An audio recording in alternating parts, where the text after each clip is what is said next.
EVM ஓட்டு மிஷின்ல நம்பகத்தன்மை இல்லை. நம்ம போய் பட்டன்ல போய் ஒருத்தருக்கு ஓட்டு போடுறோம், அதை மாற்ற முடியும், ஈஸியா வேற ஒரு வேட்பாளருக்கு மாற்ற முடியும்.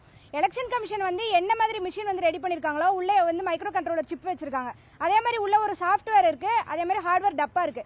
அதே மாதிரி எலெக்ஷன் கமிஷன் எப்படி ஒரு மிஷின் ரெடி பண்ணிருக்காங்களோ, அதே மாதிரி ஒரு இவிஎம் மிஷின் மாடலை நாங்க தயார் பண்ணிருக்கோம். தயார் பண்ணி அது டெமோ பண்ணி காட்டுறோம் உங்களுக்கு. ஏன்னா மாவட்ட தேர்தல் அதிகாரி கலெக்டர் தான் போய் மக்கள்கிட்ட ஒவ்வொரு ஊர்லயும் ஒவ்வொரு மாவட்டத்திலயும் சீயிங் இஸ் பிலீவிங், நீங்க கண்ணால் காண்பதே மெய், இவிஎம் மிஷின் நம்பகத்தன்மையானதுதான், நீங்க இதை நம்பி ஓட்டு போடலாம் சொல்லி மக்கள்கிட்ட கலெக்டர் தான் போய் பிரச்சாரம் பண்றாங்க.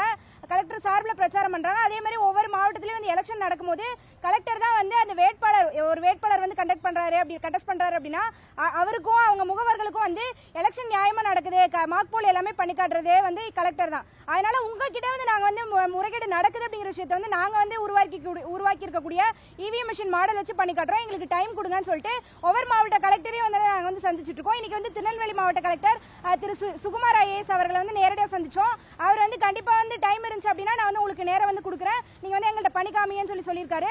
இதுக்கு முன்னாடி கோவை மாவட்ட கலெக்டர் நேரடியாக சந்திச்சோம். சேலம் மாவட்டத்தில் கலெக்டரோட உதவியாளர் சந்திச்சோம். இது மாதிரி தொடர்ச்சி எல்லா மாவட்ட கலெக்டர்களையும் கண்டிப்பா சந்திப்போம். முக்கியமா என்ன அப்படின்னா இவிஎம் மிஷின் நம்பகத்தன்மையானது கிடையாது. உலகம் ஃபுல்லா இருக்க நடைமுறை வாக்குச்சீட்டு தான். எல்லா நாட்டிலையும் என்னோட ஓட்டுரிமையை விட்டு கொடுக்க முடியாதுன்னு சொல்லிட்டு வாக்குச்சீட்டுல நியாயமா தேர்தல் நடத்துறாங்க. அதனால நம்ம நாட்டிலேயே நியாயமா எலெக்ஷன் நடக்கணும். நியாயமா எலெக்ஷன் நடந்தாதான் டாஸ்மாக் பிரச்சனை சரியாகும். அதே மாதிரி இளைஞர்களுக்கு வேலை வாய்ப்பு கொடுப்பாங்க. நாட்டில் தொழிலை காலி பண்ண மாட்டாங்க, தொழில்களை புதுசா உருவாக்குவாங்க, வேலை வாய்ப்புகளை உருவாக்குவாங்க.